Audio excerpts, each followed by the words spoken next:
Hello guys, അവർക്ക് എൻ്റെ കുഞ്ഞാപ്പിയിലേക്ക് സ്വാഗതം. അപ്പോൾ പിന്നെ നമ്മുടെ ഇന്നത്തെ വീഡിയോ എന്ന് പറഞ്ഞു കഴിഞ്ഞാൽ എംബാപ്പയെ കുറിച്ച് പറയാനാണ്. ഞാൻ ഇപ്പോഴും പറയാണ് ഞാൻ ഈ വേൾഡ് കപ്പ് തുടങ്ങിയപ്പോഴേ പറഞ്ഞു, എംബാപ്പ എന്ന് പറഞ്ഞ ആ ചങ്ങായി എന്ന് പറഞ്ഞ ഒരു മാൻട്രാക്കാണ്.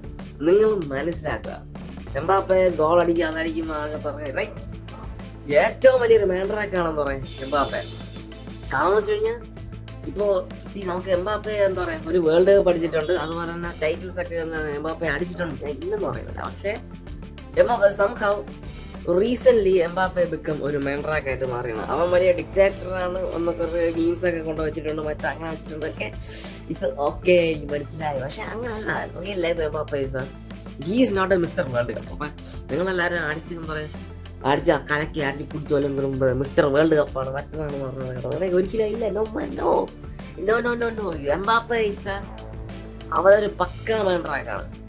റയലിൽ കിടന്നത് എന്താ പറയുക, ലാ ലീഗ പൊട്ടി, ചാമ്പ്യൻസ് ലീഗ് പൊട്ടി, യൂറോ കപ്പിൽ എന്താ പറയുക ഫ്രാൻസിൻ്റെ അവിടെ പൊട്ടി, ഇതാ വേൾഡ് കപ്പിൻ്റെ അടുത്ത് എന്താ പറയുക ഫ്രാൻസിൻ്റെ അവിടെ വന്ന് വേൾഡ് കപ്പ് ഇതാ പൊട്ടി. അങ്ങനെ ഇനി ഞാൻ നിങ്ങൾ എഴുതി വെച്ചോ, ഇനി നോക്കി, ഇനി ഫ്രാൻസ് അല്ലെങ്കിൽ നമ്മുടെ എന്താ പറയുക ഈ എംബാപ്പെ ഇനി എവിടെ കളിക്കുന്നു ആ ടീം ഫൈനലിൽ വരെ എത്തും ചിലപ്പോൾ. ഓക്കെ, അത് ഞാൻ ഓക്കെ ചിലപ്പോൾ ഫൈനൽ കളിക്കും. ഫൈനലത്തെ ശേഷം എന്താ പറയുക പൊട്ട്.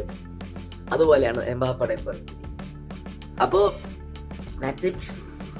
അപ്പോൾ എന്തായിരുന്നാലും മിസ്റ്റർ വേൾഡ് കപ്പ് വിളിക്കുന്നതിന് പകരം എംബാപ്പെ മിസ്റ്റർ മാൻട്രാക്ക് എന്ന് വിളിക്കുക.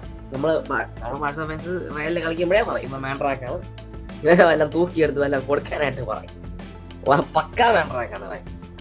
അത് തന്നെ അംഗീകരിക്കുന്നത് അംഗീകരിക്കാം, അല്ലെ ഞാൻ വേറെ ഒന്നും പറയുന്നത്. അപ്പോൾ ഓക്കെ ഗൈസ്, എല്ലാവർക്കും എന്താ പറയാ, ദുബശരം.